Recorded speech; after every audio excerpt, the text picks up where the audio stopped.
Chers auditeurs, vous êtes à l'écoute des messages de la bonne nouvelle de Jésus transmis à travers les prédications de l'Église adventiste du 7e jour, Église africaine francophone de Bruxelles.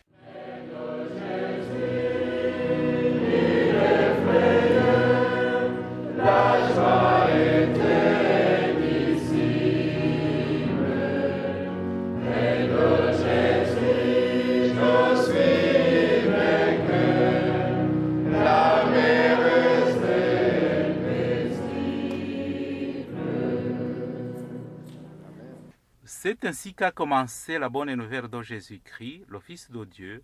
C'est là ce qui est écrit dans le livre du prophète Ésaïe. J'enverrai mon messager devant toi, il te préparera le chemin. On entend la voix de quelqu'un qui crie dans le désert. Préparez le chemin pour le Seigneur, faites-lui des sentiers droits. Marc chapitre 1, verset 1 à 3. Itangiro ry'ubutumwa bwiza bwa Yesu Kristo, umwana w'Imana.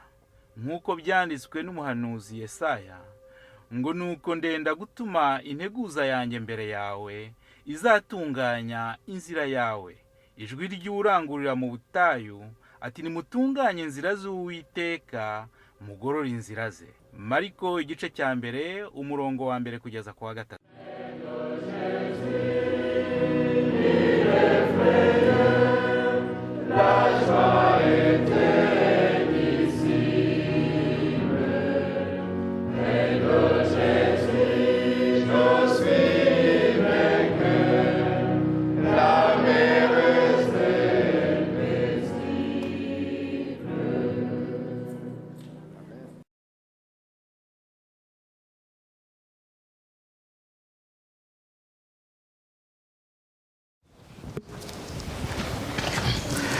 Bien, bonsoir à tous. Très content de vous retrouver. Nous sommes là depuis samedi dernier. Nishimiye kongera kubana namwe kuva ku isabato ishize. Et je salue tout à chacun et particulièrement nos amis visiteurs. Nkaba nshimira buri wese ariko by'umwihariko abashyitsi bacu. Je pense qu'on a parlé de monsieur Alexis. Bienvenue. Et aux autres, n'est-ce pas, qui se sont identifiés. Hari abo babashije kuvuga amazina. Une petite précision pour les questions de demain. Ngira ngo ngire icyo mbasobanura ku birebana n'ibibazo by'ejo. À 2h. Saa munani. Je ne répondrai pas à toutes les questions. Ntabwo nzashobora gusubiza ibibazo byose. Sauf aux questions qui concernent le sujet que nous avons traité pendant la semaine. Usibye ibibazo nzasubiza ibibazo gusa bizaba birebana n'ibyo twize muri iki cyumweru cyose. C'est ce qui m'intéresse. Nibyo binshishikaje. Apporter une précision si toutefois il y a quelque chose qui n'a pas été compris. Kugira ngo mbashe gusobanura neza iyo hari ikintu cyaba kitarumvikanye neza. Hein? La télécommande est là. Excusez-moi, il y a un problème.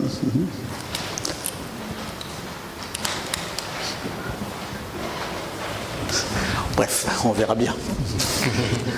Eh bien oui, je répondrai aux questions de la semaine. Nzasubiza ibibazo birebana n'ibyo twabonye muri iki cyumweru. Nous avons vu hier soir qu'il y a un lieu par excellence où Dieu manifeste sa présence. Ejo twabonye ahantu h'ingenzi kandi hadasanzwe aho Imana yiyerekanira. Si vous croyez que vous êtes membre du corps du Christ, niba mwizera kandi mukemera yuko mugize muri ab'umuryango cyangwa umubiri wa Kristo, vous êtes des morceaux de Christ. Namwe muri ingingo za Kristo. Un bras, ukuboko, des yeux, amaso. Et c'est seulement quand nous sommes rassemblés que le corps est rassemblé. Iyo duteranyine hamwe twese nibwo umubiri uba wuzuye cyangwa se uri hamwe. C'est logique. Ni ibintu byumvikana. Le raisonnement est simple. Kubitekerezaho cyangwa kubyumva biroroshye. C'est pourquoi Paul dit ne quittez pas votre assemblée. Niyo mpamvu Paulo avuga yuko tutagomba kureka cyangwa se kuva mu matoro yacu. Donc c'est dans la communauté nationale, parfois même internationale, que la dimension du corps est vécue. ni mu matorero mu rwego rw'igihugu cyangwa se mu rwego mbese rw'isi yose aho ingufu z'umuriro wa Kristo ziyerekana. Alors, Dieu nous dit maintenant autre chose. Imana hari ikindi tubwira, Tous les chrétiens le disent. kandi abakristo bose barabivuga, Toutes les religions le disent. amadini yose arabivuga, Qu'il y a un temps spécial de Dieu. ko hari igihe kidasanzwe mu buryo bw'umwihariko cy'Imana. Il y a un jour Hari umunsi- spécial de Dieu. hari umunsi udasanzwe w'Imana. L'enseignement est là. Ku inyigisho zirahari, Mais soulevons tout de suite un problème. ariko akenshi usanga hari ikibazo. C'est difficile, n'est-ce pas? Non, ça ne marche pas. Je suis désolé avec la technique ce soir. Ntabwo biri ku cyuma. J'aime la technique, mais lorsque ça m'arrête comme ça, c'est difficile.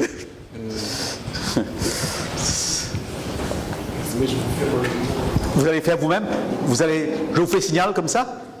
Ok, d'accord. Donc, prochain, je fais un petit signal. Hein. Reka gerageze ku. Donc, c'est difficile de saisir le problème. Biragoye kumva icyo kibazo aho kiri, Parce que Dieu est hors du temps. kubera ko Imana ntigira igihe irenze igihe. Le temps est une création.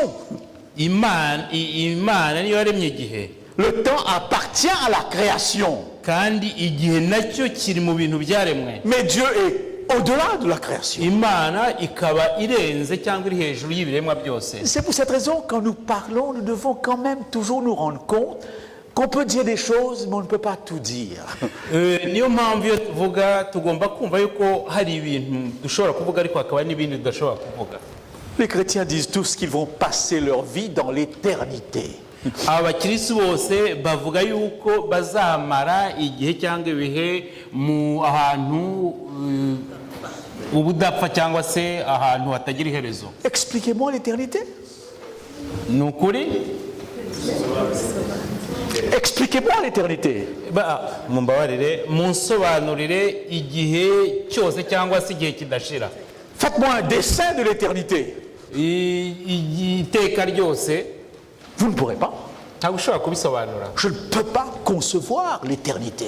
Ntabwo nshobora kumva cyangwa se gusobanura ibihe bidashira cyangwa se iteka ryose. Un moment où il n'y a rien qui commence et il n'y a rien qui finit. Bikaba bishobora kuvuga ko iyo biba bimeze gutyo ni ukuvuga ko ntaho bitangira nta naho birangirira. C'est pourquoi Paul dit, nous parlons de choses que nos yeux n'ont jamais vues. Niyo mpamvu Pawulo avuga yuko hari ibintu tuvuga amaso yacu atigeze abona, Des choses que nous disons sans être capables de les ressentir vraiment. ibintu tuvuga kandi tukaba tudashobora rwose kubyerekana cyangwa se kubikoraho. Alors parlons seulement de choses que la Bible nous dit. Bibiliya iratubwira, Ce texte montre très bien ce que Dieu veut dire. iri somo riratwereka neza ibyo Imana itubwira. Un jour est comme 1000 ans comme un jour. Umunsi umwe ni nk'imyaka igihumbi, kandi imyaka igihumbi ni nk'umunsi umwe. Le temps ne compte pas pour Dieu. Imana ibi byerekeranye n'igihe Imana ntabwo ibi bishishikaje cyane. Mais pourtant il y a un temps de Dieu. Ariko uko byagenda kose hari igihe kigenewe Imana. Souviens-toi du jour du repos pour le sanctifier, le 7e jour est le jour du repos de l'Éternel, c'est le temps de Dieu. Wibuke uzirikana umunsi w'ikiruhuko, umunsi wa karindwi, kandi uzaweze ko ni umunsi w'ikiruhuko cy'Uwiteka Imana yawe. Chers amis visiteurs, Inshuti zanjye bashyitsi, c'est une des choses particulières de l'adventisme. kiriya kintu ni kimwe mu bintu bidasanzwe biboneka mu Adventiste. Ils ne sont pas les seuls, Ntabwo ari bo bonyine, mais dans le domaine des religions chrétiennes, ariko nibura mu matorero, mu madini y'abakristo, c'est la religion chrétienne qui accorde beaucoup d'importance à cette question. ni itorero ryita cyane kuri icyo kibazo cy'uriya munsi. Vous avez les baptistes du 7e jour.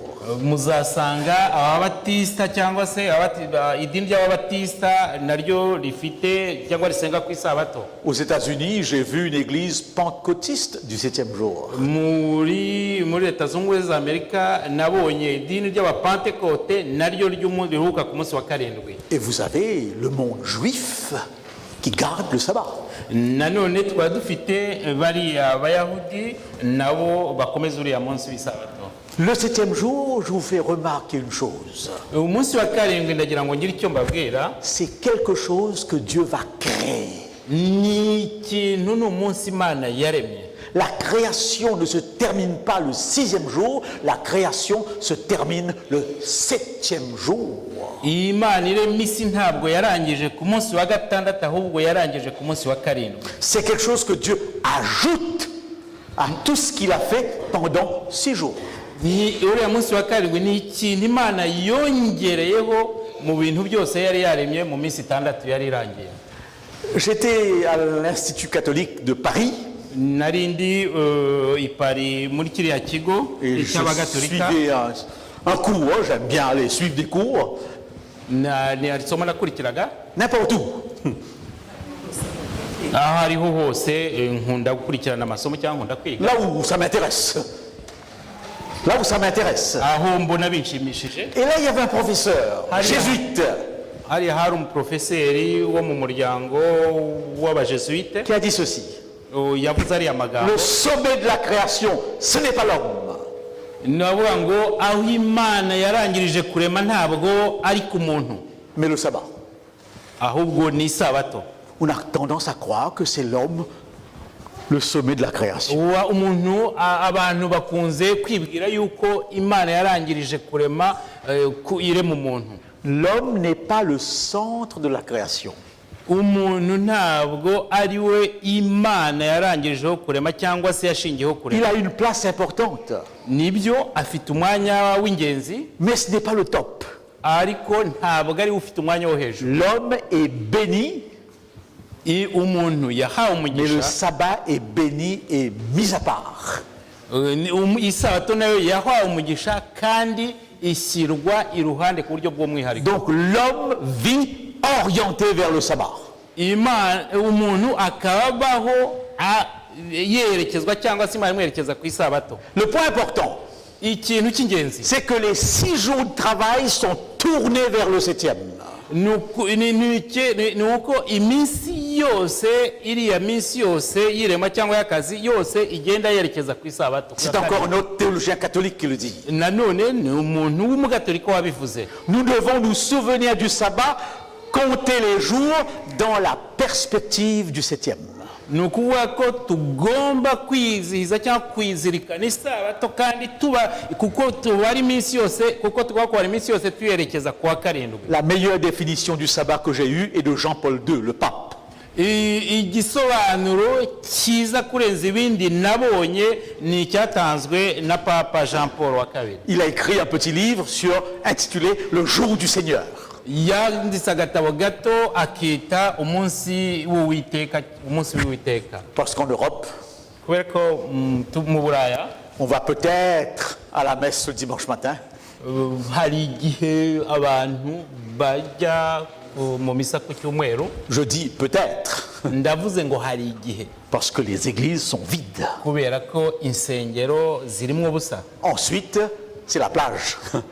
Ubundi bigira ku nkengero z'amazi, C'est l'amusement du dimanche. bakajya gukina cyangwa Alors, bakinezeza ku cyumweru. Jean-Paul II a écrit un petit livre pour sa communauté catholique.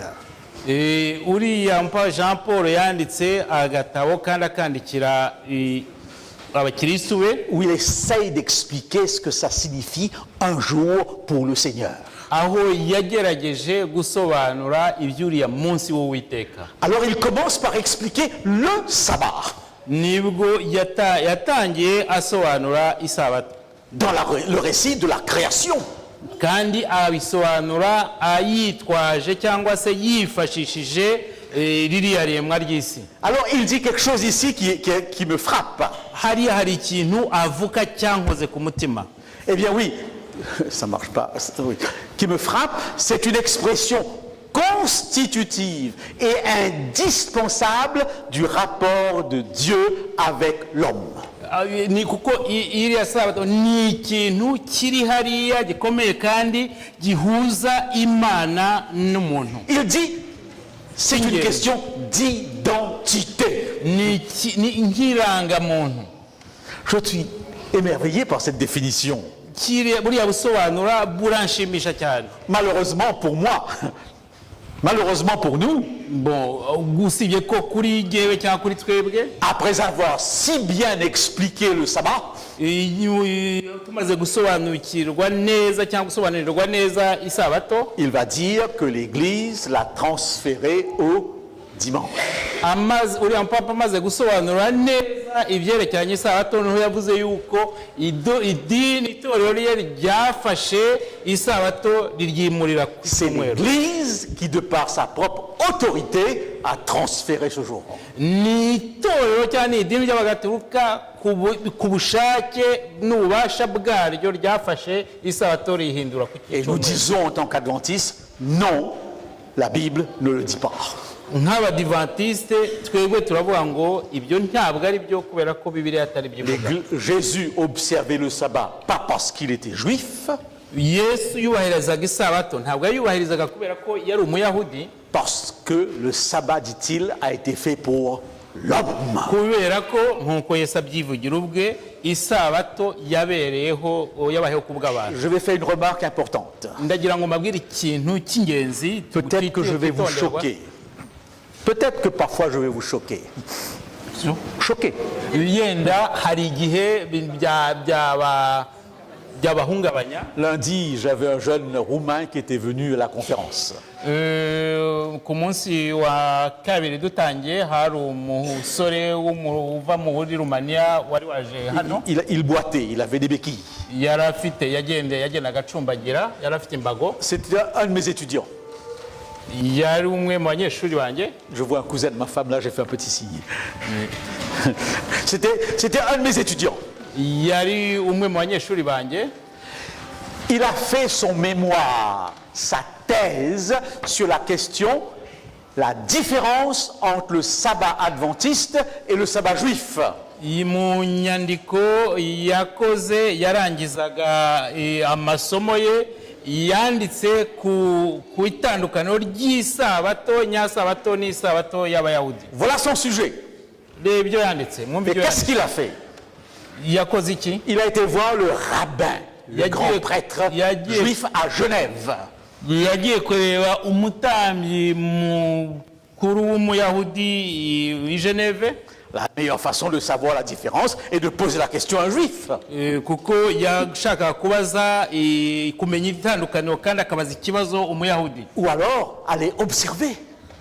Cyangwa se yaragiye kwitegereza. Je vous invite à visiter un peu les églises pour comprendre qui vous êtes. Ndagira ngo mbahamagarire mbashishikarize kujya gusura andi matoro cyangwa andi madini kugira ngo mumenye. Ne restez pas assis que dans l'église adventiste, vous ne comprenez pas grand-chose. Iyo ukomeje ukicara ukaguma mu itorero ry'abadivantiste ntacyo usobanukirwa. Soyez curieux. Mugire amatsiko. Un poisson qui ne sort jamais de l'eau ne sait jamais ce qu'il y a en dehors de l'eau. Ifi idasohotse mu mazi ntabwo imenya ibibera ku butaka. Alors il a bien fait d'aller voir le rabbin. Nubwo yagendaga ajya kureba uwo mukuru w'abayahudi. Alors il a dit au rabbin, je fais une thèse sur cette question. Nibwo yamubwiraga yuko arimo yandika kuri icyo kibazo cy'isabato. La différence entre le sabbat chez vous et chez nous.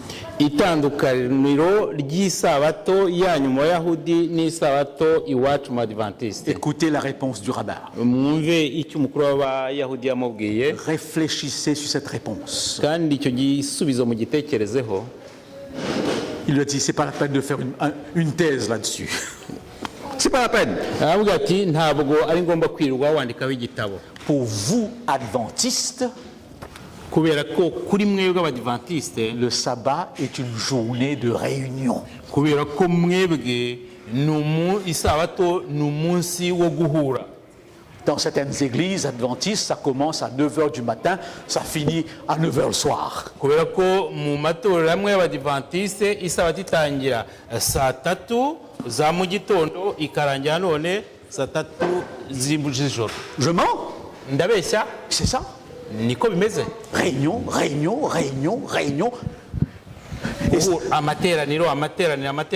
Et dans certains cas, à la fin du sabbat, on va même être en comité encore. Nanone ahubwo rimwe na rimwe ahubwo hari igihe niyo iyo sabato irangiye bahashyira inama y'itorero. Twebwe ni umunsi wo guhimbaza. dire? birashaka kuvuga iki?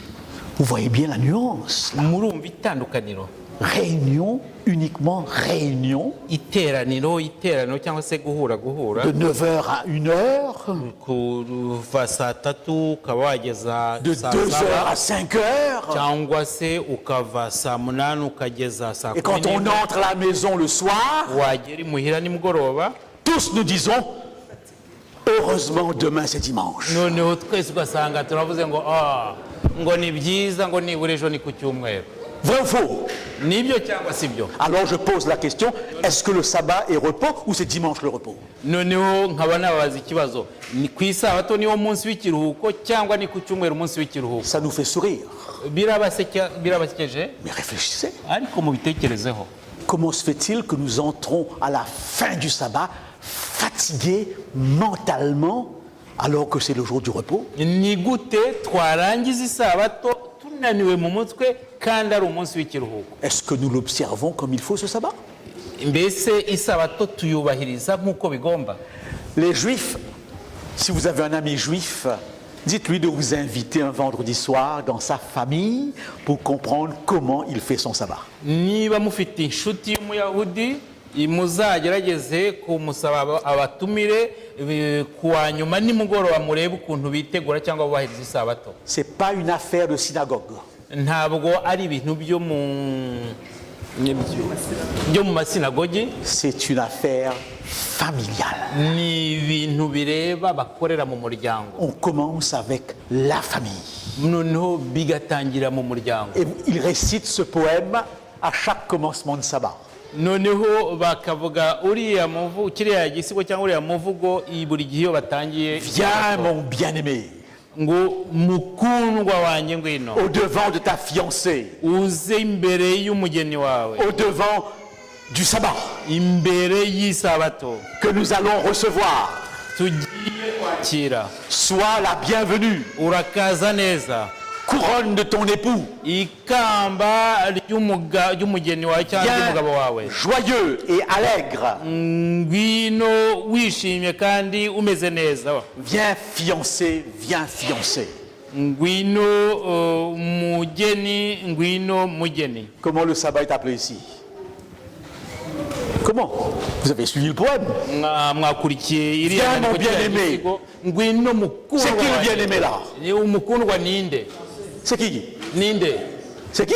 Ninde? Mais non, les juifs ne croient pas à Jésus. Ntabwo abayahudi bavuga Yesu. Le bien-aimé, c'est le sabbat. Umukundwa mwiza ni isabato. Et ça vous montre très bien combien ce jour est spécial. Bikaba byerekana ukuntu uriya munsi ari umunsi udasanzwe. Quand vous allez rencontrer votre bien-aimé, Iyo ugiye guhura n'umukundwa wawe, comment vous le rencontrez? umuhura mute? Supposons que tout va bien, Tuvuge ko mwumvikana byose bigenda neza, que vous vous aimez. mukaba mukundana, Mais c'est la plus grande joie. ariko iyo muhuye rero aba ari ibyishimo byinshi cyane. S'il y a quelque chose dans ce monde qui nous donne l'impression que le temps passe vite, Yiba hari ikintu muri buno buzima gituma dutekereza ko igihe cyihuta cyane, et qui nous donne l'impression que ça va trop vite, c'est tellement beau, pourquoi ça aille si vite que ça? kandi noneho tukabona byihuta cyane ku buryo twumva byagombye gukomeza. C'est quoi? Ni iki? C'est l'amour. Ni urukundo. Quand on est avec la personne qu'on aime, on voit le temps passer vite. Iyo uri kumwe n'umuntu ukunda ubona igihe cyihuta cyane, On a même le sentiment d'éternité. ahubwo ukumva iyo muri kumukumva yuko muri mu gihe Parce que kidashira. nous osons dire je t'aime pour toujours. Iyo utangiye kuvuga ati ndagukunda kandi ngukunda igihe cyose, Même si ça dure un jour. niyo mwamumaranye umunsi umwe. Le sabbat, c'est comme la rencontre avec son bien-aimé. Ku isabato ni nk'umuhuro cyangwa ni nko guhura n'umuntu umukunzi wa C'est cyane. pourquoi nous avons vu, ça ne se prépare pas la veille, Niyo mpamvu twabonye ko isabato umuntu atayitegura mu munsi ubanza, toute la semaine. ahubwo uyitegura icyumweru cyose. Chers amis, est-ce que c'est ça votre sabbat? Inshuti zanjye, niyo ni isabato. J'étais responsable de jeunes à l'église. Nigeze kuba ndi umukuru w'urubyiruko mu itorero, Et il y a une petite chanson que j'ai enseignée que je ne devrais jamais avoir fait. Il y a une petite chanson que j'ai enseignée qui était mauvaise. hari indirimbo nari narabigishije itari nziza. Si vous enseignez ce chant, ne le faites plus. Niba mwarigishije iyo ndirimbo cyangwa muyigisha ntimuzongere kubikora. Un chant que j'enseignais aux enfants. Ni indirimbo nigishaga abana. 1, 2, 3, 4, 5, 6 pour nous. 1 2 3 4 5 6 ibyacu Je le chante. 1, 2, 3, 4, 5, 6 pour nous. 1, 2, 3, 4, 5, 6 pour nous. 1, 2, 3, 4, 5, 6 pour nous. Le 7e est pour Jésus. C'est l'hérésie. 1 2 umunsi wa mbere wa kabiri wa gatatu wa kane wa gatanu wa gatandatu ni yacu ariko wa karindwi n'uwiteka. J'ai enseigné de l'hérésie à nos enfants. Urumva ibyo nigishije abana n'inyigisho zabayobyaga. Il n'y a pas un jour pour vous. Tout est jour pour qui? Nta munsi Pour Dieu. wanyu iminsi yose ni iy'Imana.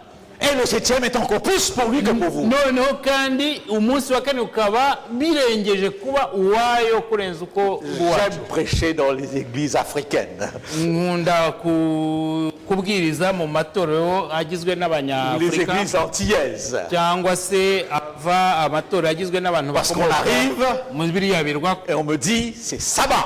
kubera ko iyo mpageze barambwira ati ni ku isabato. Prenez tout votre temps. Ati fata igihe cyawe rwose, Ne regardez pas votre monde. nutwigisha nturebe ku isaha. En Allemagne, j'ai prêché Mu Budage nigeze kubwiriza 30 minutes, pas plus. iminota 30 itarenga. Il y avait un diacre derrière Hari umudiyakoni hari inyuma, avec une grande pancarte. noneho wari ufite ikintu cy'icyapa agenda anyereka ku isaha yarangiye. Et un jour, j'ai eu envie de dire au diacre, Noneho umunsi umwe nashatse kubwira uwo umudiyakoni, ne me montrez pas ça. ntugomba kunyereka ibi ngibi, Montrez-le au Saint-Esprit. ahubwo nyereka umwuka wera. Dites-lui d'arrêter de m'inspirer. Noneho kuko ubwire aba ari we ureka kumbwiriza. La question est, est-ce le temps de Dieu ou est-ce votre temps? Ikibazo ni iki? Ni igihe cyawe cyangwa ni igihe cy'Imana? Est-ce que vous calculez le temps en fonction de vous Ubara igihe ukurikije wowe cyangwa ukurikije ce jour Imana? est au Seigneur. Uriya munsi wa kane ni umunsi w'Uwiteka. Il va nous dire quoi faire. Iza itubwira icyo tugomba gukora. Mais c'est son jour. C'est son jour. Ni umunsi wayo w'Imana. L'expérience du sabbat. Kuba mu isabato, Remarquez une chose intéressante. murabonamo ikintu Tout ce rwose que Dieu a gishimishije. fait pour ce jour, Ibintu byose Imana yakoze kubera uriya munsi, il l'achève. yarangije kuyirema. Comprenez ça bien. Mubyumve neza. Je ne sais pas s'il y a des constructeurs parmi vous. Sinzi niba hari abubatsi hano. Je sais que tous nos amis roumains, d'une manière générale, sont dans la construction. Nzi ko inshuti zacu z'Abarumaniya abenshi usanga bari mu bintu by'ubwubatsi. Demandez à un constructeur Muzabaze umuntu w'umwubatsi, quelle est la partie la plus importante, le moment le plus important de la construction. igihe cy'ingenzi iyo uri kubaka inzu. Il vous dira tout de suite. Azahita igusubiza, La finition. arabwira ati ni igihe ya mirimo irangiza itunganya inzu, ya mirimo irangiza itunganya Qu'est-ce qu'il inzu. vous dit? Aba ashaka kuvuga iki? On ne termine pas le travail. Ntabwo akazi karangiye, On la porte à son aboutissement. ahubwo umuntu ntabwo kaba karangiye, ahubwo umuntu akerekana iherezo ryako, À son accomplissement. aho akerekana icyo yagezeho. C'est ça, il achève. Nibyo hari Imana yararangije, Il s'arrête. noneho irahagarara. Quand je m'arrête, je fais une distance entre moi et autre chose. Iyo mpagaraye ni ukuvuga ko hari intera nshyira hagati yanjye n'ikindi kintu. Il se distance par rapport à son œuvre. Noneho Imana isa nkaho yitarura akazi kayo cyangwa umurimo wayo. Arrêtez, dit un psaume, et sachez que je suis Dieu. Noneho irahagarara kandi ngo mumenye yuko ndi Imana. Alors je m'éloigne Noneho nditaruye, de toutes mes habitudes de la semaine noneho nkitarura ngasa nkaho uhagaritse ibyo maze mu icyumweru byose, pour me consacrer à quelque chose que Dieu me demande. noneho nkajya mu bintu nkita ku bintu imana isaba gukora. Je regarde la télévision toute la semaine. Muri cyumweru cyose nkaba nararebye televiziyo.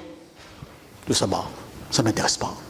Ku isabato ntabwo biba binshimishije, ntabwo bindeba. Pourquoi me fatiguer en ce jour avec ces nouvelles déprimantes? Ni gute kuri uwo munsi w'isabato najya muri televiziyo nkumva ariya makuru antesha umutwe? Je prends des distances. Ngewe ndegerayo ngasa nkaho mbishyize iruhande, Dieu s'arrête. ngahagarara. Il bénit. Noneho imana yahaye umugisha. Bénir signifie apporter une force particulière. Ni ukuvuga guha umugisha, ni uguha imbaraga, ni ugutanga imbaraga zidasanzwe. Quand je demande à Dieu de bénir une nourriture, Iyo ubwiye imana, iyo usabye imana ngo ihe umugisha je ibiryo, sous-entends que cette nourriture va m'apporter une force particulière. mba nshaka kuvuga yuko cyangwa numva yuko ibyo biryo birampa imbaraga, birantera imbaraga zidasanzwe. Parfois, il m'arrive de manger à McDonald's. Hari igihe njya kurya muri McDonald's, Pas souvent. ariko si kenshi. Et d'habitude, je ne prie pas. Je ne prie pas. Ahubwo iyo mpari kandi akenshi sinsenga, Parce que je sais que cette nourriture ne peut pas m'apporter grand-chose. kubera ko nzi ko ibyo biryo ngiye kurya muri McDonald's ntacyo biramarira. Ne dites pas Dieu à bénir quelque chose qu'il ne peut pas bénir, qui ne sert à rien. Mwisaba imana kugira ngo ihe umugisha ikintu kitagize icyo kimaze, kitagira n'icyo kibamarira. Manger pour la gloire de Dieu, c'est manger quelque chose que Dieu peut utiliser pour votre santé. Kurya umuntu ahesha imana icyubahiro ni ukurya ikintu gituma umubiri wawe ubaho cyangwa uba muzima. Bénir l'alcool, bénir la cigarette, mais non, ça vous tue. Ntabwo ushobora kuvuga ngo imana ihe umugisha itabi cyangwa se inzoga kubera ko ibyo bintu Nous birica. sommes sur la religion pratique. Twebwe turi mu bintu by'imana biri mu bikorwa byo mu bikorwa, Et nous nous interrogeons. kandi tukibaza Si toute la journée du sabbat, on a eu réunion sur réunion au point d'être fatigué, niba umunsi w'isabato cyangwa turaha isabato tujya mu nama, inama zikururuka ugasanga turarangiza tunaniwe, et de dire heureusement demain c'est dimanche. noneho tukaza kuvuga ngo ni byiza ubwejo ariko cyumweru, Ce n'est pas une bénédiction. ntabwo ari umugisha. Ce que Dieu bénit doit nous épanouir. Kuko icyo imana yaha umugisha kigomba kudushimisha. À la fin du sabbat, je devrais retrouver les forces nécessaires pour commencer une nouvelle semaine. Isabato irangiye nagombye kuba mfite imbaraga nyinshi zanjye zose kugira ngo ntangire neza icyumweru Il kirakurikira. consacre, Noneho kandi areza, il met à part. ireza ishyira iruhande. Pourquoi, chers visiteurs, nous gardons le sabbat? Kuki mbese tuguma kubahiriza isabato? Si Dieu l'a mis à part, qui suis-je? Eh bien, pour ne pas le faire. Niba imana yarayigize umwihariko, ngewe ndinde kugira ngo ne kubikubirikiza cyane Qui kubyubahiriza? suis-je? Ndinde. Eh bien, oui. Tous les autres jours de la création, Dieu dit, Ku indi minsi yose yaremwe imana iravuga, dans tous les autres jours de la création, Dieu dit, c'est bon et c'est très bon. yaravugaga ngo ni byiza kandi ni byiza cyane. Dans tous les jours de la création, il dit, il eut un soir et il eut un matin. Noneho muri iriya minsi y'iremwa imana iravuga ngo habayeho, bavuga ko habaye bwarije Le buracya. jour du sabbat, Dieu ne dit pas. Ariko biriya bintu imana ntabwo yabivuze ku munsi w'isabato, Il vient. ahubwo yaraje. Il y a une différence, Itandukaniro, une grosse. hari itandukaniro rinini Il cyane. advient. Yaraje. Le jour du sabbat, n'est-ce pas? Le jour du sabbat, Dieu ne dit pas c'est bon ou c'est très bon, mais c'est excellent. Imana ntabwo yavuze ngo ku munsi w'isabato ntabwo yavuze ngo ni byiza ni byiza, ahubwo yavuze ngo ni byiza bidasanzwe birarengeje. Comprenez ça. Mwumve ibyo bintu. Je dirais que cette maison est bonne. Ishobora kuba ko iyi nzu ari nziza, Voilà, une maison, elle est bonne. iyi nzu ni nziza, Mais lorsque dans cette maison se trouvent des gens qui peuvent profiter de la maison, je dis, elle est très bonne. ariko yiba hano muri iyi nzu cyangwa se muri kino cyumba hari abantu bashobora kuhakura ibyishimo cyangwa kuhanezererwa, navuga yuko inzu irengeje. Une maison que personne ne profite est un musée. inzu itagize icyo ifitiye abandi bantu, itagize icyo imariye abandi, ni inzu yagombye kuba Il n'y a rien indangakamere. de plus triste qu'une maison vide. nta kintu kibabaje kurusha inzu irimo ubusa. Des lits, des tables, mais personne pour dormir là-dessus, personne pour s'asseoir à côté.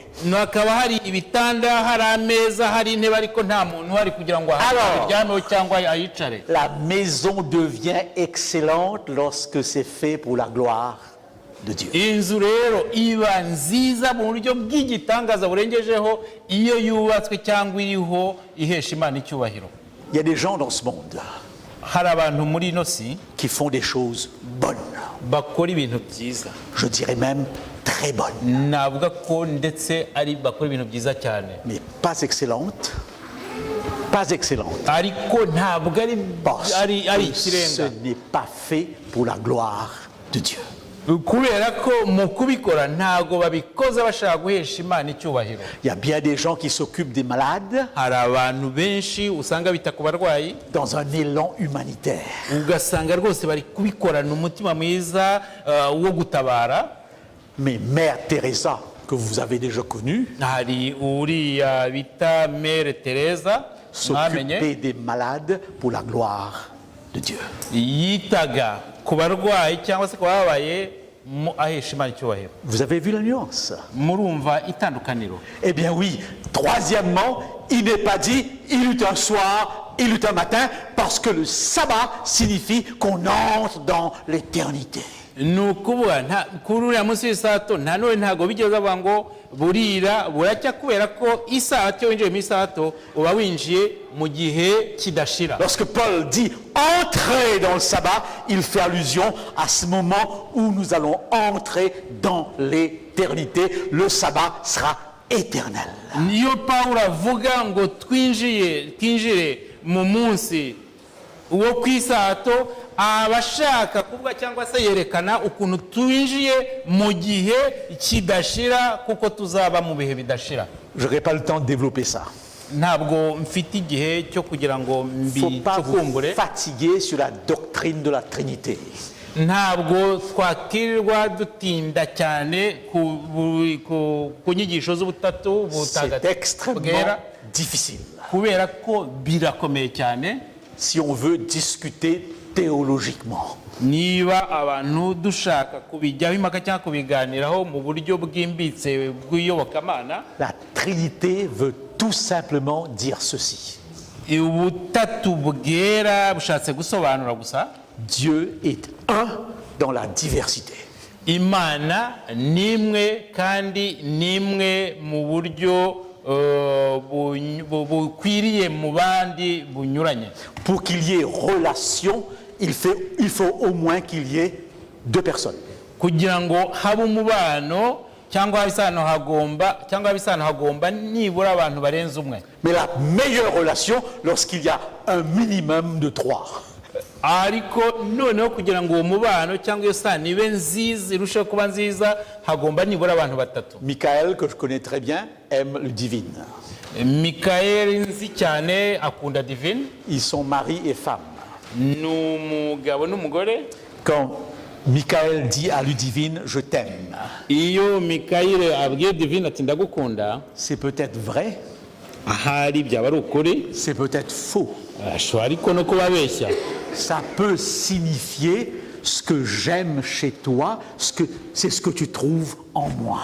noneho bishobora gusobanura ngo hari ikintu nshima iwawe cyangwa undi wawe cyangwa icyo ubona iwanjye. En d'autres mots, c'est pas toi que j'aime, c'est moi que j'aime.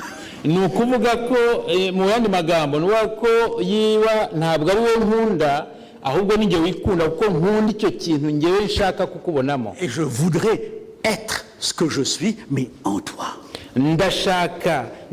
ndashaka kuba igihe uwo ndiwe ariko nkaba muri wowe. Si l'amour est qu'un va-et-vient entre deux, eh bien, il est limité. niba urukundo ruteye gutyo mbese rugasa rushakisha ikintu mu muntu ni ukuvuga ko urwo rukundo ntabwo rurambuye. C'est lorsque l'enfant arrive que cet amour va plus loin. niyo umwana amaze kuvuka bamaze kubyara nibwo noneho urukundo rusa nk'aho rwaguka. La relation uwo mubano cyangwa isano est plus large. noneho iyo sano ibikuze yagutse. La Trinité est un symbole de relation, de communication dans la diversité. ni ukuvuga ko buriya butatu bwera bushatse kuvuga ko ni kuriya gushyira hamwe abantu batandukanye kandi bagahuza. Le Dieu de l'islam est tout seul quelque part. imana y'abayisilamu ni imwe iba ahantu runaka, Le Dieu chrétien n'est pas seul. ariko imana y'abakristo ntabwo ari C'est yonyine. pour cette raison que l'Église est le symbole de la Trinité. niyo mpamvu itorero rishaka risobanura ubutatu bwera. Eh bien oui, je vais très vite, c'est une expérience de relation.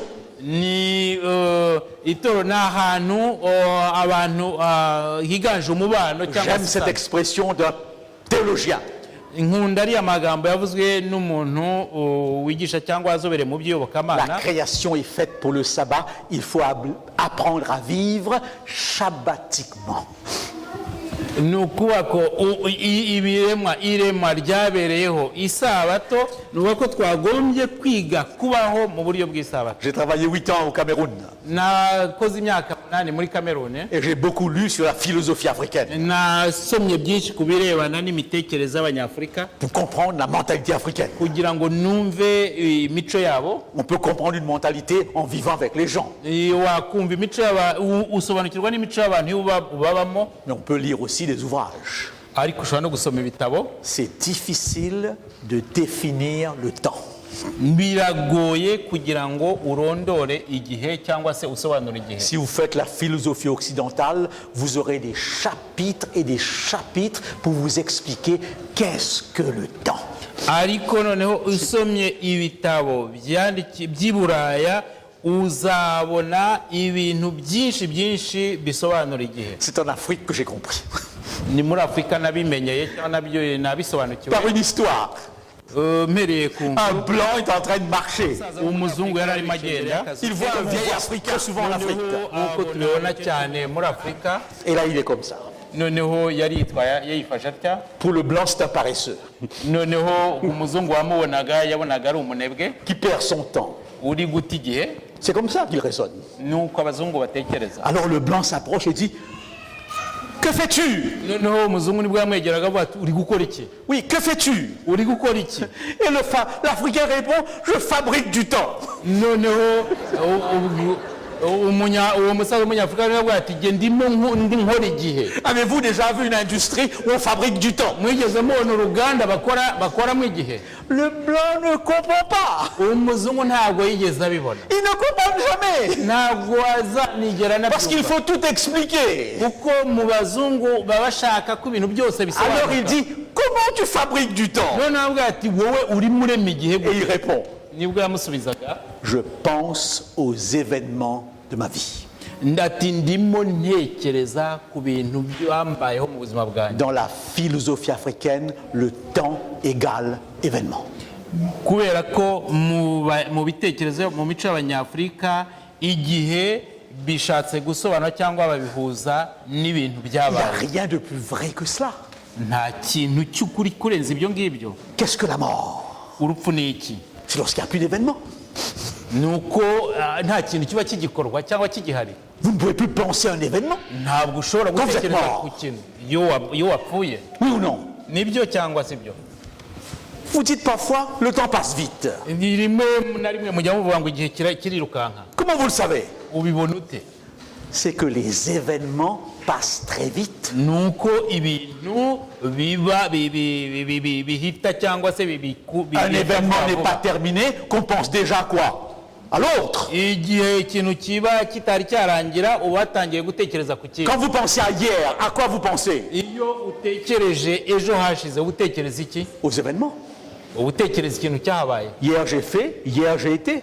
Ejo nakoze iki, ejo nagiye Quand ahangaha. vous pensez à demain, à quoi vous pensez? Iyo utekereje ejo ushaka kuvuga iki cyangwa ushaka gutekereza iki? Aux événements.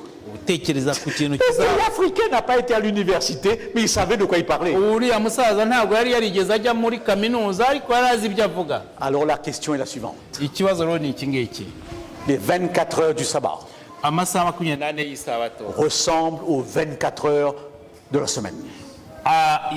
asa n'amasaha 24 y'iminsi y'icyumweru. Le soleil se lève, le soleil se couche. Izuba rirarasa, izuba rikarenga. Qu'est-ce qui va faire la différence? Itandukaniro ni irihe? Les événements que vous allez vous mettre dans ces 24 heures. Bizatandukanwa n'ibikorwa muzakora cyangwa bizabaho, ibintu bizabaho muri ayo masaha 24. Qu'est-ce que vous mettez dans ce temps? Muri icyo gihe mushyiramo icya mugikoramo iki? L'école du sabbat, Ishuri ryo ku isabato, le culte, ikibwirizwa, des réunions l'après-midi, noneho inama za nyuma saa sita cyangwa iteraniro nyuma c'est saa sita. sans aucun doute important. Ntabwo ibyo nshaka ibyo bintu byanze bikunze Surtout avec la communauté. kubera ko iyo turi iteraniro Mais si vous ne mettez que ça, ça devient une journée de réunion. ariko yiba ari ibyo mugarukiraho cyangwa mwibandaho gusa, isabato ibaye umunsi w'inama gusa cyangwa w'iteraniro. Pas compliqué. Ntabwo bikomeye. Alors, qu'est-ce qu'il vous faudrait mettre? Hagombye gukorwa iki? Une première réflexion toute simple, on a encore quelques minutes. Ibitekerezo cyoroshye. Le temps de la création se déroule lentement, sûrement, sans stress. Igihe kiremwa kigenda buhoro buhoro ariko kikagenda kimbitse aricyo noneho.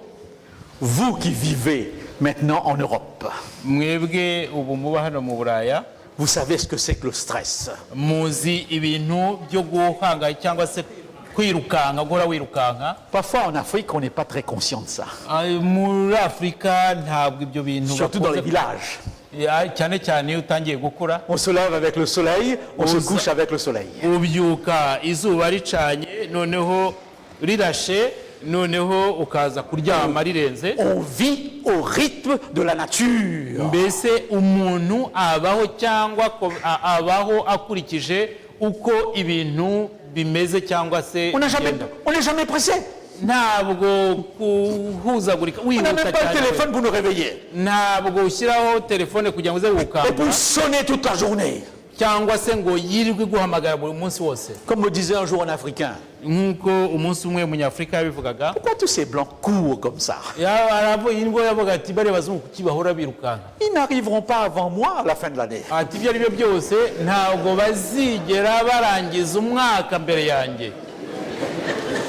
Oui ou non? Nibyo cyangwa se? On arrivera tous au même moment. Twese nubwo birukanka cyane tuzarangiriza umwaka rimwe. Alors pourquoi vous courez? None kuki mwirukanka? Beaucoup de maladies du siècle dans les pays sûrs comme la Belgique sont le résultat d'un stress par rapport au temps. Ni indwara nyinshi ziboneka muri bino bihugu byateye imbere nk'Ububiligi, usanga ari indwara ziterwa n'uko guhora umuntu yirukanka. Voilà l'homme moderne. Niba umuntu ugezweho cyangwa muri kino gihe Ce petit appareil. afite kariya kamashini Et hano, on vit avec. iriya saha On mubana est nayo, toujours en train de regarder buri gihe quelle heure umuntu il est. aba arimo areba isaha igihe icyo ari cyo. C'est terrible. Esclave du temps. Umuntu yaboshywe yabaswe n'igihe Au point d'en tomber malade. ku buryo bishobora no gutera umuntu uburwayi. Alors, faire mémoire. Faire mémoire. Noneho mwibuke Comment vivre le sabbat? mwibuke ukuntu umuntu ashobora kubaho ku isabato. Encore Jean-Paul II. Nanone uriya papa Jean Paul wa kabiri, Ranimer la mémoire de la création. kwibuka iremwa. Souviens-toi du jour du repos. Wibuke uzirikane Car en umunsi 6 jours, w'ibiruhuko. Dieu a fait le ciel et la terre. Jour où se souvient que c'est Dieu le Créateur. kuko mu minsi itandatu uwiteka yaremye ijuru n'isi ndetse niyo muremyi wa byose. Attention, Twitonde. je vais vous raconter quelque chose qui peut-être va vous étonner. ngiye kubabwira ikintu ahari ishobora J'ai travaillé kubatangaza. 8 ans en Afrique. nakoze imyaka 8 muri Afurika. C'était le temps des missionnaires, hari igihe mbese cy'ababwirizabutumwa bava hano bajya muri Afurika qui étaient tous blancs. bose bari abazungu. J'étais un des premiers missionnaires chocolat. ngewe nari umwe muri abo babwirizabutumwa batari abazungu basaga gutyo nka shokora. Et souvent, j'entendais les missionnaires dire, buri akenshi cyangwa rimwe na rimwe numvaga ababwirizabutumwa les bavuga Africains ne savent pas observer le sabbat. abanyafurika ntago bazi kubahiriza isabato Parce que eux, aussitôt après le culte, kuko bo igihe iteraniro ryabaga rirangiye prennent la voiture, binjiraga mu modoka ils vont au bord d'un fleuve, noneho bakagenda bakajya ku nkengero z'uruzi dans la nature. noneho ahantu mu bigunda cyangwa se ahantu mu biremwa cyangwa se Et les Africains, non. ahari ibyatsi. ariko abanyafurika Les Africains aiment bien rester à l'église ariko abanyafurika bo bakaguma ku rusengero jusqu'au coucher de soleil. kugeza igihe izuba riba rirengeye. Alors je leur ai dit, nibwo nababwiraga vous ne comprenez rien. ntacyo mwiyumvira. L'Africain, depuis 6 heures du matin jusqu'à 6 heures le soir, est dans la nature. ni ukubera umunyafurika kuva saa 12 za mu gitondo kugera saa 12 za nimugoroba aba ari mu byaremwe. Dans les villages, très tôt le matin, ils partent. mu giturage mu gitondo cya kare baragenda. Et la nature n'est pas toujours si belle. kandi ibyaremwe ntabwo buri gihe aba ari byiza. Pour gagner sa vie, il faut dompter la nature. kubera ko kugira ngo umuntu abashe kuba hagomba gukoresha ingufu muri ibyo byaremwe. Moustique, haba muri ibyo ngibyo haba hari Serpent. imibu, inzoka, scorpion. agahura n'amascorpio. Bien sûr, c'est l'Afrique des villages. C'est l'Afrique des villages. iyo ngi aho mvuga ni muri Afurika ni mu Alors ne lui baturage. dites pas d'aller dans la nature lorsque toute la semaine il est dans la nature. rero ntubwire umunyafurika kugenda hanze mu byaremwe igihe igihumweru cyose aba ari hari. Je me souviens quand je suis arrivé à Collonges, ndibuka igihe nari ngeze i Kolonje, devant se trouve la ville de Genève. imbere hakurya hari umujyi wa Genève, Les lumières. noneho hari C'est amatara. magnifique Paris le soir. ni byiza ko bireba nimugoroba. Et quand j'avais l'occasion, je fonçais sur la ville. noneho iyo nabaga mbishoboye nagendaga nkajya mu J'avais un mujyi. ami qui me disait, espèce de mondain. noneho hari inshuti yambwiraga ati we wa munyamisozi wa muturage we. Comprenez pas. ntabwo yabyumvaga. Mais je lui dis, toute ma vie, j'ai passé dans la nature. none nawe ni njyewe ubuzima bwanjye bwose nababayemo mu À giturage. l'île mbese Maurice, mu- je me lève, je vois au loin la mer. Je vois au loin la mer. noneho nabyo nkabona kure y'inyanja. Ne me dites pas encore d'aller à la montagne. Toute ma vie, j'étais sur la montagne. ntumbwire kandi ngo njye mu misozi kubera ko mu buzima bwanjye bwose nabaga mu misozi. Mais peut-être qu'en Belgique, ahari hano mu Bubiligi il faudrait accorder un peu de temps le sabbat pour voir Dieu dans la nature. Pour voir Dieu dans la nature. hano umuntu yagombye gusohoka gutanga igihe cyangwa se akasohoka umuntu akajya kureba Quand vous ibyaremwe. marchez à Bruxelles, qu'est-ce que vous voyez? Quand vous marchez à Bruxelles, qu'est-ce que vous voyez? iyo muri hano mutambagira hano mu mujyi wa Buruseli ni iki mubona? Que des murs, ni inzu gusa. des bâtiments. inzu, amazu. Vous n'êtes même pas capable de voir une étoile. nta nubwo ushobora kureba inyenyeri. Regardez les étoiles, on ne les voit pas. niyo ugerageje kureba inyenyeri ntuzibona. C'est pour cette raison, prenez un temps le sabbat niyo mpamvu mugomba gufata igihe ku isabato mugasohoka mukajya kureba pour ibyaremwe. respirer en famille. noneho kandi mukabasha no kujya mu rugo mukabasha Mais guhumeka. attention, ariko twitonde, la Bible ne dit pas tout ce qu'il faut faire et ne pas faire le sabbat. ntabwo birivuga ibyo umuntu atagomba gukora n'ibyo umuntu byose n'ibyo La umuntu loi agomba ira. byose ku isabato. itegeko rirahari. Ne faites pas de ce jour vos délices. Ne faites pas en ce jour vos délices. ntabwo ku munsi wanjye ntabwo mugakora ibyo Alors mwishakiye. l'Église a aussi rempli le sabbat de loi. itorero naryo ryafashe isabato riyuzuza ibintu. Des lois qui ne sont même pas dans la Bible. noneho ryuzuza amategeko atari ndetse muri bibiliya. Donnez-moi le temps de vous raconter une, et j'ai grandi avec. noneho munyemerere mbabwire ibyo nakuriyemo. On ne se baigne pas le sabbat. nta ugomba koga ku isabato. On ne va surtout pas à la mer le sabbat. ntabwo wagombaga kujya ku nyanja ku isabato, koga mu nyanja ku Dans isabato, mon pays, la mer. kuko aho mu gihugu mvukamo hari inyanja. Je comprends, il faut mettre le maillot de bain, tout ça. ndabyumva C'est pas ça. ugomba kwambara imyenda yo kogana. Le sabbat, c'est ça. isabato ni karuvati, Mais ça, c'est européen. ariko iyi karuvati ni inyaburaya, C'est même pas africain. nta nubwo ikorerwa muri Afurika. Alors un missionnaire un jour, noneho rimwe umubwirizabutumwa w'umuzungu, il est là devant le magnifique lac Kivu. Il y a un lac là Kivu, hein.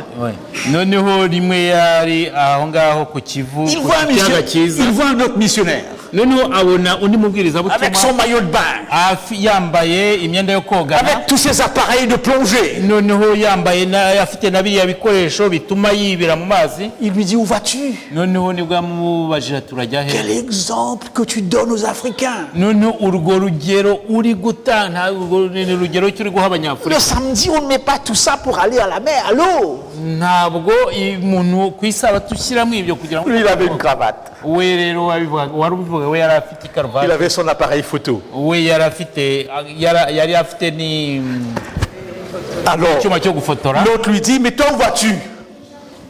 Toi, où vas-tu? noneho undi nibwo yamubwiraga ati wowe ugiye he. Je vais sur la montagne. noneho ati ngiye mu misozi, Regardez les petits oiseaux sur les arbres. ngiye kugira ngo nitegereze inyoni n'ibiti, Les petits oiseaux que Dieu a créés. inyoni Imana yaremye.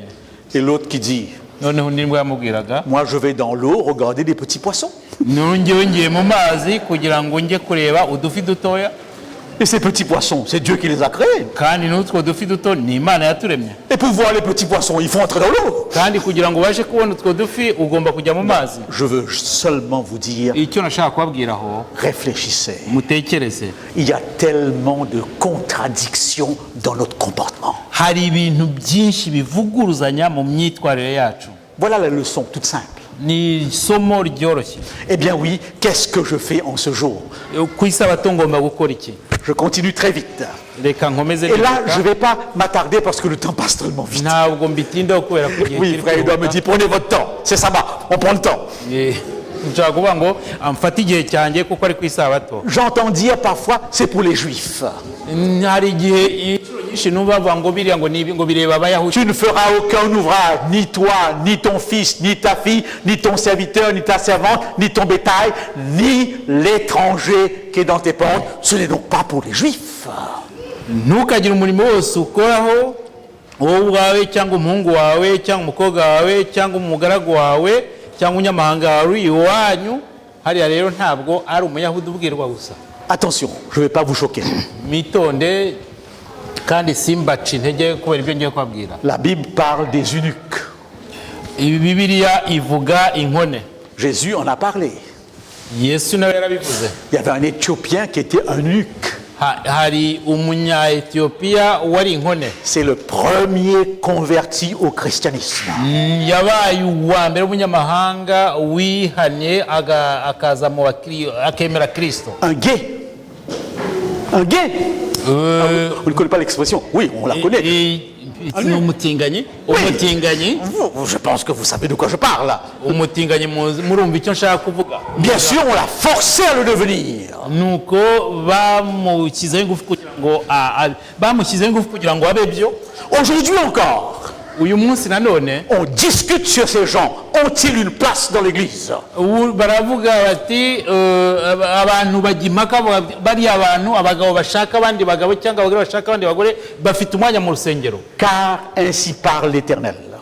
kubera ko Uwiteka aravuga, aux eunuques qui garderont mes sabbats, inkone zizakomeza amasabato yanjye qui choisiront ce qui m'est agréable kandi zigahitamo gukora et ibinshimishije qui persévéreront dans mon alliance. kandi bagakomeza kuba mu isezerano ryanjye. Notez bien cela. ibyo mubyumve neza Je kandi mubyumve neza. donnerai dans ma maison et dans mes murs une place et un nom préférable à des fils et à des filles. Je donnerai à ces gens un nom éternel. Nzabaha umwanya kandi mbahe n'izina ritibagirana nk'iry'abahungu n'abakobwa banjye. Ça fait réfléchir, ça. Ibi biratuma umuntu atekereza Bon, qu'on ne sait pas toujours quoi faire dans ces cas-là. kubera ko hari igihe umuntu atamenya icyo yakora iyo Et meze Dieu kuriya. dit, je vais leur donner un nom Igihe Imana ivuga ngo nzabaha izina comme mes fils et mes filles. nk'abakobwa banjye cyangwa abahungu banjye. Israël, dans sa synagogue, excluait les femmes. Isirayeli mu masinagogi ntabwo abagore bari bemerewe kujya mu Excluait masinagogi. tous ceux qui étaient infirmes. Ibirema byose ntabwo byari byemerewe kujya mu isinagogi. Vous ne pouviez pas devenir sacrificateur si vous étiez paralysé. Ni ukuvuga ko iyo waguriye ikimuga waramugaye ukuboko ntabwo washobora kuba umutambyi. Pas de place pour les eunuques. Nta mwanya w'inkone wari urimo. Et Dieu dit, Ariko Imana iravuga je leur donnerai une place. nzabaha umwanya. Je laisse cette discussion ouverte. Ndagira ngo ibyo mubyibazeho. De même pour l'étranger. N'umunyamahanga Israël devait laisser l'étranger observer le sabbat. Isirayeli, abanyayisirayeli bagomba gutuma cyangwa kureka umunyamahanga kubahiriza isabato. Je ne m'attarde pas. Ntabwo mbitindaho. Que faisait le Christ le sabbat? Yesu yakoraga iki ku munsi w'isabato? Vous voulez savoir quoi faire le sabbat? Murashaka kumenya icyo ugomba gukora ku isabato? Faites ce que le Christ faisait. Ukore icyo Yesu yakoraga. Il allait le matin dans le temple.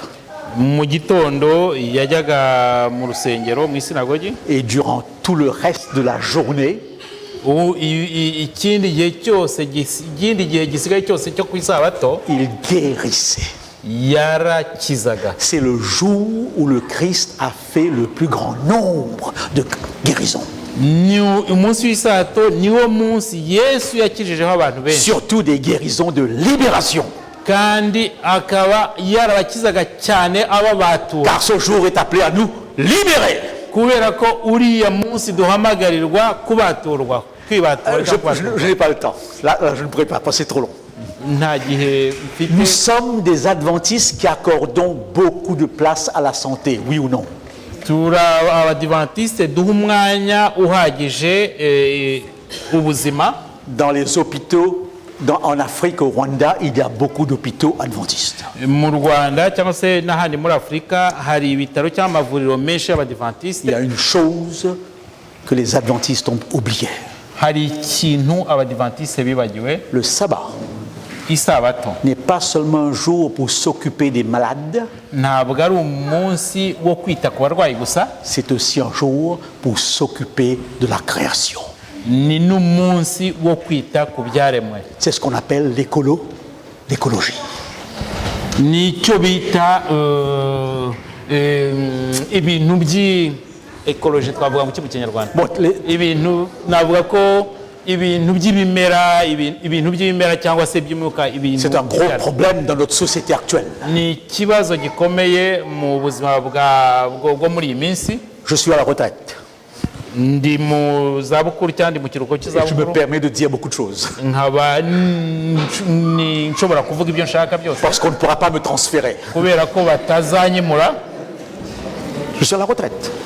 Ndi mu kiruhuko cy'izabukuru. Je vais vous dire quelque chose, mais j'espère ne pas vous choquer. Ngiye kubabwira ikintu ariko ntikibace intege. Si je devais être de nouveau pasteur, Niba ngize nongeye kuba pasitoro ngasubira inyuma nkongera kuba pasitoro samedi matin, j'aurais eu les services d'église.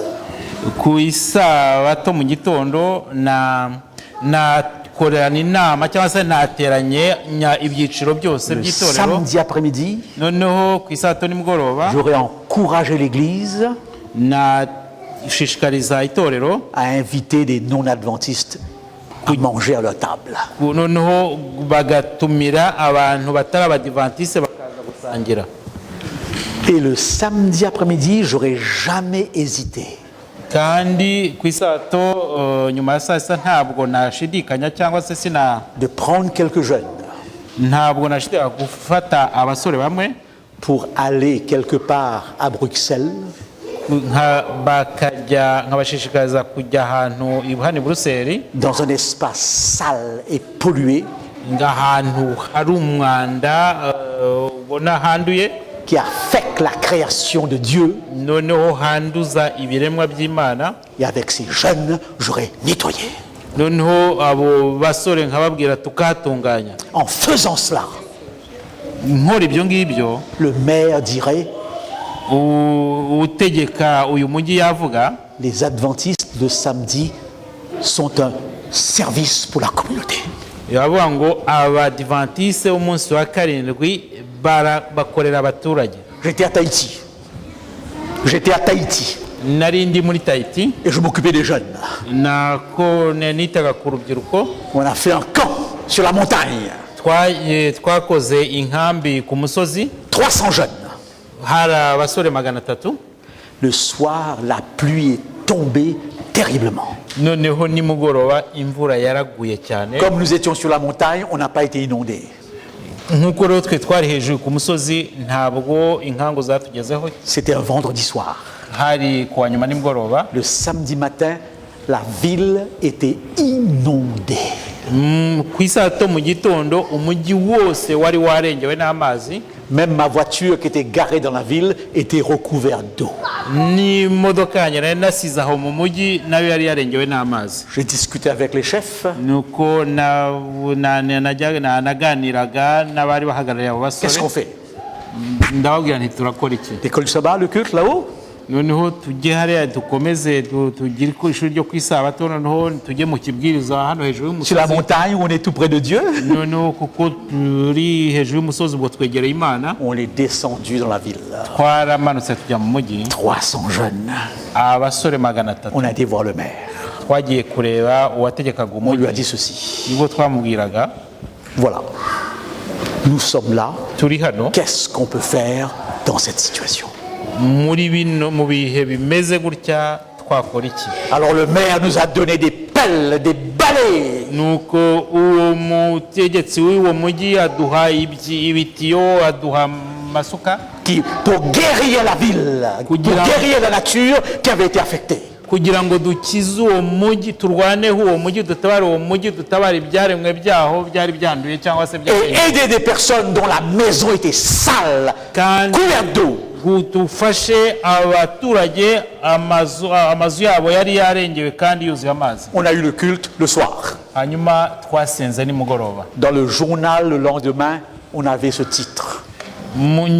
bukeye bwaho mu binyamakuru baranditse Les adventistes utilisent leur sabbat pour rendre service à la communauté. abadivantiste bubahiriza isabato yabo bagirira neza cyangwa bita ku bandi baturage. Est-ce que j'ai bien fait, mal fait?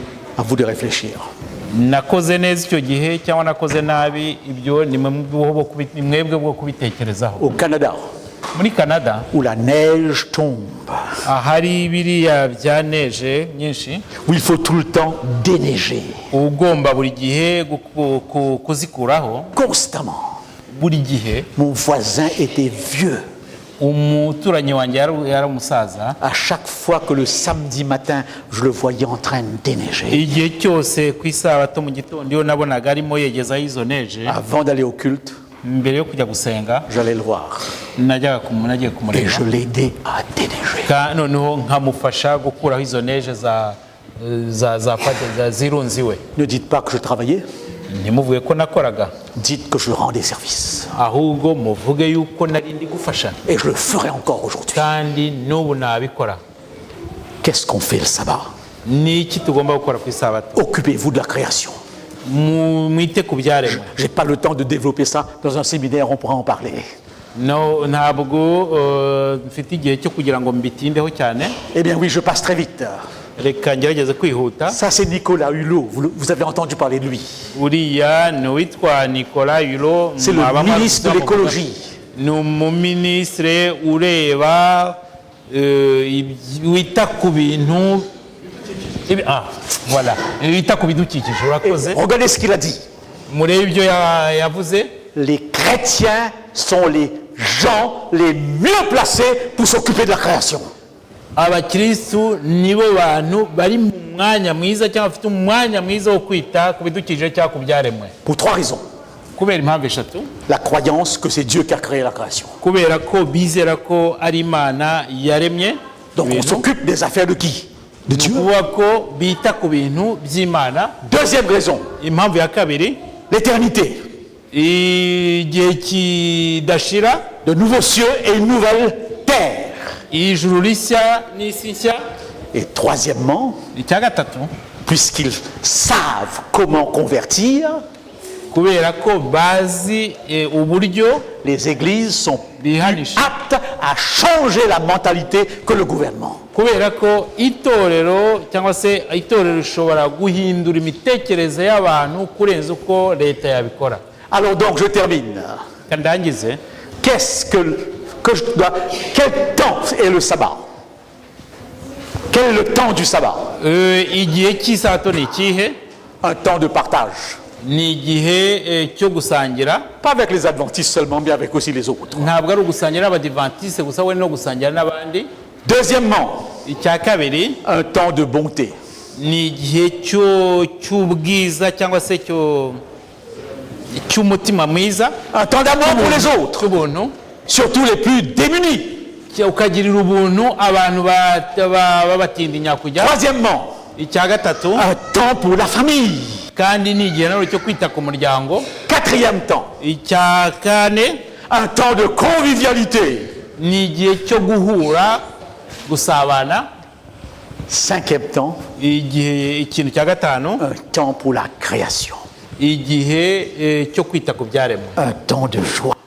Igihe cy'ibyishimo. Est-ce qu'on est joyeux le samedi matin? Ku isabato mu gitondo tuba twishimye. Il y avait un petit garçon, Umuhungu muto, un petit adventiste. wari umudiventiste. S'il y avait un jour où il était triste, c'était le samedi. Yiba hari igihe yabaga ababaye, hari ku isabato ni mu Pas gitondo. de télévision, Nta televiziyo, pas de football, ntabwo ajya gukina umupira, pas de jeu avec les copains. nta gukina n'abo n'urungano rwe. Interdiction, interdiction.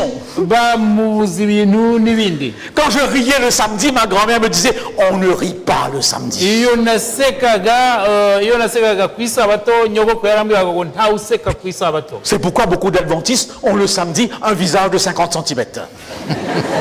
Niyo mpamvu ku isabato mu gitondo abadiventiste usanga iminwa yabo Alors bayikuye. vous avez un animateur qui fait le show.